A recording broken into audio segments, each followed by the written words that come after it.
Morning, Glory, America. Bonjour, hi, Canada. Hugh Hewitt, live inside the Beltway as we enter into the election sprint. I am joined by the governor of Virginia, Glenn Youngkin. Good morning, Governor. Welcome back to the Hugh Hewitt Show. Good morning, Hugh. Great to be with you. I hope you got your tax refund check, just like all Virginians. And for your listeners that don't live in Virginia, you can move here now. And they should move here now because it's wonderfully easy and it's great to get a refund. Governor, I voted early this week. It's pretty miserable for people enjoying great races across the country. I had one congressional district that there's nothing else because Virginia votes in the off year. There are no volunteers, there are no signs, there's no buttons, there's nothing. But I know what you're doing this weekend or next week. You're rallying with Hung Cow. I mean, 4 times? You must be really as excited as I am about Captain Cow. Yeah, I am. He is a great candidate. And listen, it's just what the 10th congressional district needs. That's a ton of Loudoun County. Listen, Loudoun County's been ground zero since the beginning of all of this for parents' rights. Parents matter. Let's get serious. Residents in the 10th are frustrated with what's happening in their schools. They're frustrated with what's happening in their pocketbooks, and crime's on the rise. And so they're going to go to the polls, and they're going to elect Hung Cow. He is a great candidate. He's a Vietnamese refugee. They came to America. He went to the Thomas Jefferson School of Math and Science when it was a meritocracy, and by the way, it's a meritocracy again now. Great. And he went to the Naval Academy, served our nation, and now he wants to represent Loudoun County in the 10th District in Congress. He is a perfect candidate, and I wanted to ask you about not just him. Obviously, a Virginia governor campaigning for a great Virginia candidate makes sense, but you've been everywhere, man. If I had the Johnny Cash song ready, I could play it for you. The fact is you've been everywhere, and I wanted your assessment of what you've seen and felt about the issue set that Americans are voting on in 10 days. Or voting on right now like I did this week, early. Yeah, well, Hugh, let me just start in Virginia because I have 20 stops running into Election Day in Virginia to help candidates win. And the red wave that found itself just failing with inflation being let loose and the silent thief stealing hard-earned money from hard-earned Americans and crime, Hugh, has just been a runaway train that the liberal Democrats let loose and cannot control. This is what voters across America are focused on. They're the same issues as last year in Virginia, and there's a big red wave flowing across the country. We're going to see a lot of seats flip, and particularly governor seats, where everybody recognizes that Republican governors have so outperformed Democrat governors. I think every state deserves a Republican governor. You and Doug Ducey have led the way on education reform, and I want to bore down on this for a moment. I think it is the iceberg issue. I wrote this in the Washington Post last week. It's the iceberg issue, those test scores, not just the ACT scores, but the math scores. Just a shock to parents who did not know and a confirmation for parents who did that the collapse in education over the last 2 years, driven primarily by public teachers unions, and let's just take the Band-Aid off, that's who made it the shutdown last, has led to a realignment. Am I making that up, Governor, or have you seen the same thing? 100% correct, Hugh, and unfortunately, so much of it started even before we heard the words COVID-19.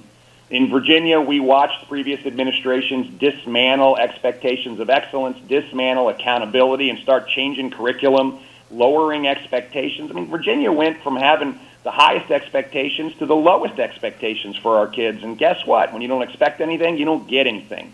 And this collaboration and these kind of these agents of chaos in our school system have translated into students failing. And in Virginia, we had the largest decline in 4th grade reading in the nation, and we were tied with Maryland for the largest decline in 4th grade math in the nation in the most recent NAEP scores, the National Report Card. Parents are apoplectic about this, and they should be. And this is a moment to reset education across the nation. We have started this process in Virginia. We re-empowered parents to make decisions for their children. We put them not back at the table, but at the head of the table. We're working on curriculum, and this is why voters are going to the polls, and they're going to fire management, and they're going to put in an entire new leadership team, not just in the states, but I believe in the Senate and the House. Every state house can have an education reformer at its top, and that means doing things from not only cheerleading excellence, which Governor Youngkin has been doing, but you've replaced regents at universities. And I mean, from top to bottom, we need to see change in attitude and leadership, Governor Youngkin. Is that also playing out in the other states that you visited? Absolutely.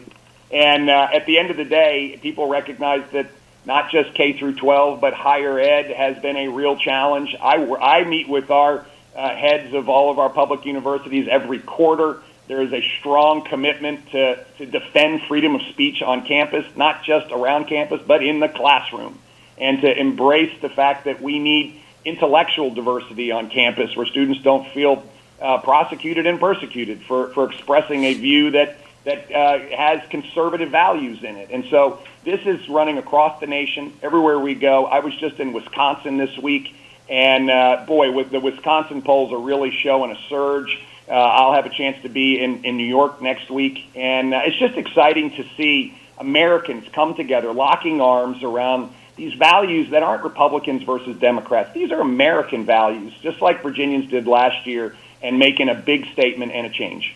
So when you go to Wisconsin, or when you show up with Lee Zeldin in New York, do you talk primarily about education? Because I think it is driving so many parents to do things they have never done before, whether it's go to a school board meeting or organize a voter caucus or demand accountability for ideology in the classroom.